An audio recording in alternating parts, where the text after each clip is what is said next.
சாந்தி 20/6/2023 ஷோபாபாவுடைய இனிமையான மகா வாக்கியம் சாக்காரம் முரளி. இன்றைய முரளியின் கேள்வி பதில்கள். முதல் கேள்வி, இல்லறத்தில் இருந்தாலும் எப்படி இருக்க வேண்டும்? ட்ரஸ்டியா இருக்கும், ராஜரிஷி போல இருக்கும். இல்லறத்தில் இருந்தாலும் எப்படி இருக்க வேண்டும்? பாபா சொல்றாரு, தேகம் மற்றும் தேக சம்பந்தம் இல்லறத்தில் இருந்தாலும் எப்படி இருக்க சொல்றாரு பாபா.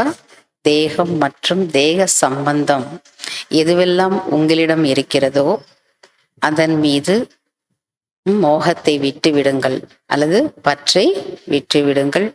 நான் எல்லாவற்றையும் சிவபாபாவுக்கு கொடுத்து விட்டேன் என்று நினையுங்கள். எல்லாம் சிவபாபாவுக்கு தான் சொந்தம். நல்லது, ட்ரஸ்டியாக இருந்து கவனித்து கொள்ள வேண்டும். சிவபாபாவின் பண்டக சாலையில் இருந்துதான் ஷரீரம் நிர்வாகம் நடத்துகிறேன் என்று நினைக்க வேண்டும்.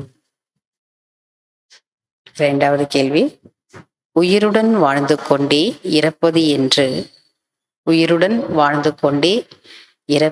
என்று எதற்கு சொல்லப்படுகிறது? அல்லது வாழ்ந்து கொண்டே இறப்பது என்று எதற்கு சொல்லப்படுகிறது?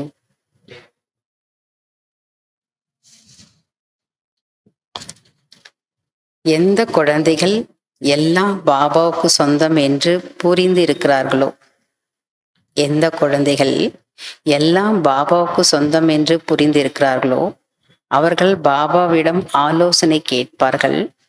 இதற்கு தான் வாழ்ந்து கொண்டே இறப்பது என்று சொல்லப்படுகிறது. ஜீதேஜி மர்னா, வாழ்ந்து கொண்டே இறப்பது என்று. மூன்றாவது கேள்வி, உங்களுடைய தொழில் என்ன? இதை எல்லாரும் சொல்லிடுவீங்க.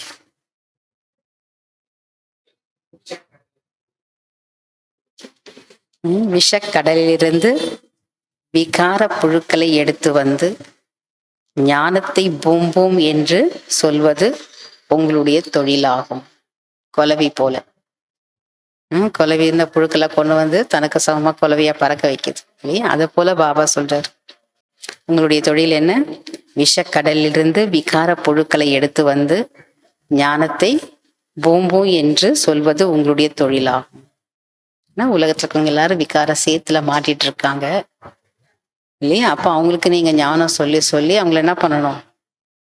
தனக்கு சமமாக பிராமண குழந்தையாக மாற்றணும். நாலாவது கேள்வி, அனைத்து பந்தனங்களிலிருந்து விடுபட்டவர் யார்?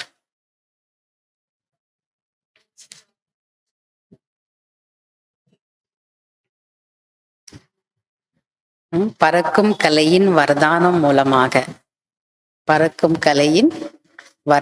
மூலமாக சதா முன்னேறி சென்று விடக்கூடியவர்கள்தான் அனைத்து பந்தனங்களிலிருந்து விடுபட்டவர் ஆவார்கள். பாபா என்ன சொல்றார் பாபா? பறக்கும் கலையின் வரதானம் மூலமாக சதா முன்னேறி செல்லக்கூடியவர்கள் தான் அனைத்து பந்தனங்களிலிருந்து விடுபட்டவர் ஆவார்கள். அஞ்சாவது கேள்வி, எப்போது இயற்கையும் தாசியாக ஆகும்?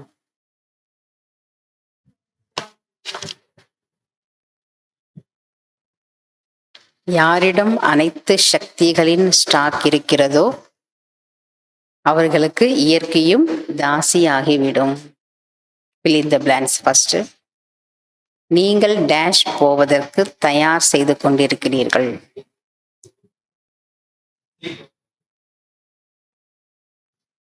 நீங்கள் பரலோகம் போவதற்கு தயார் செய்து கொண்டிருக்கிறீர்கள். பரலோகம்னா நம்முடைய வீடு. நீங்கள் பரலோகம் போவதற்கு தயார் செய்து கொண்டிருக்கிறீர்கள். இரண்டாவது, மாயாவின் புயல் பட்டதும் டேஷ் விடுகிறது.